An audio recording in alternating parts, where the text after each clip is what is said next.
storytelling series celebrating Canada's 150. We welcome you to Come Home to Burlington. And today we are going to talk to Sylvia McNicoll, who is an amazing, amazing author. She's known throughout the world as she's written 30 plus books. She also at one time was the editor for Today's Parent in Toronto, and she's taught creative writing, but you know, creative writing, teaching and creative writing as a career is completely different. Today we're at the Different Drummer bookstore, which started here right in 1975, so it means a lot to Burlington and apparently to the world. Sylvia knows all about that, and Sylvia, it has been a very significant place for you in your career. Yeah, when I wrote my first book, Blueberries and Whipped Cream, I remember coming to the store all excited, and the owner at the time, Richard Bachman, just immediately ordered 30 books.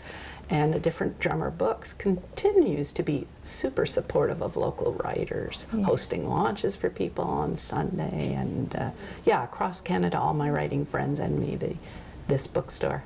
What inspires you to write, and particularly what inspires you to write to the age group that you're writing to?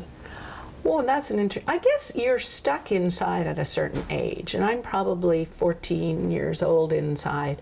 And the way a 14-year-old experiences the world is a lot more intense than I think adult people do. So the emotions, and I try with my work to explain the world to myself and to that 14-year-old that's inside me. So that inspires me to write. And I read a lot of local newspapers, and so whenever I see a catastrophic story that impacts teens, I have to explain that to myself, and so you'll find those in my stories.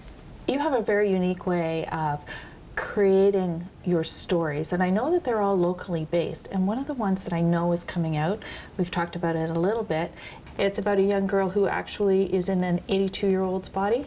Yeah, it's called Body Swap, and it's with Dundurn, and I guess we are just signed, so it'll probably be in 2 years.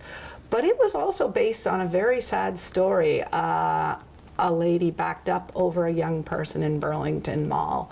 And, you know, I don't want to say names or anything, but I know that she considered her car faulty, and people didn't seem to believe her. So that premise is in that story. The 15-year-old and the 82-year-old go to a carnival in the sky, and they argue about whose fault it was, whereas in my story, the young person has a cell phone in front of her face as well as she skips through the parking lot, and the 82-year-old backs over her due to perhaps a faulty accelerator. So they come back to Burlington, I guess, essentially, and try to find out the truth behind what happened in the accident as far as car mechanics go. Like many of us, you are not an original Burlingtonian. You came here about 30 some odd years ago. How do you feel about calling Burlington your home?